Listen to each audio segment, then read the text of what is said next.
বাগেরহাট পালন করবে।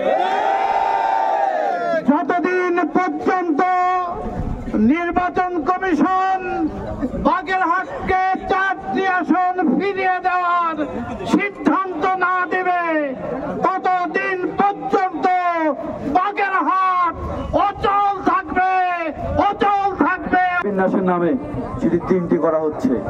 এই খবর পাওয়ার সাথে সাথে আমরা সারা বাগেরহাটবাসী আসলে মনে হয় যে আকাশের নিচে পড়ে গেছি। 4টি আসনের থেকে 3টি আসন কোনো অবস্থাতেই বাগেরহাটবাসী এই খবর শোনার পরে কেউ ঠিক থাকতে পারে নাই। আমরা তাৎক্ষণিক 30শে জুলাই সন্ধ্যাবেলায় বাগেরহাটে আমরা বিক্ষোভ মিছিল করেছি। বাগেরহাটের মানুষ ক্ষোভে ফেটে পড়েছে। দিকে ধাবিত হচ্ছেন খানজাহানের পূর্ণভূমি বাগেরহাটের জনসাধারণ আপনাদের সিদ্ধান্তকে মেনে নিতে পারছে না। বাগেরহাটের অগ্রগতিকে থামানোর চেষ্টা করবেন না।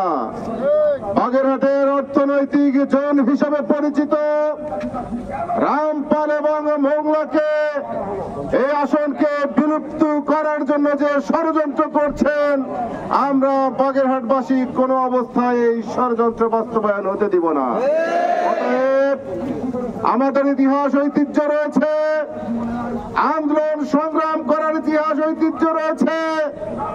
বাংলাদেশ নয়, শুধু সারা বিশ্বই জানে বাংলাদেশের মানুষ আন্দোলন প্রিয় মানুষ। তারা আন্দোলন করে তাদের দাবি আদায় করতে পারে। আর বাংলাদেশের মধ্যে বাগেরহাটের মানুষ একটু ব্যতিক্রম ধর্মী মানুষ। সুতরাং যারা আন্দোলনের মাধ্যমে তাদের জীবনকে বেছে নিয়েছে, আন্দোলন করেই দাবি দেওয়া আদায় করে শিখেছে, তাদেরকে চাপিয়ে দিয়ে কোনো অবস্থায় কোনো সিদ্ধান্ত বাস্তবায়ন হতে দেওয়া হবে না।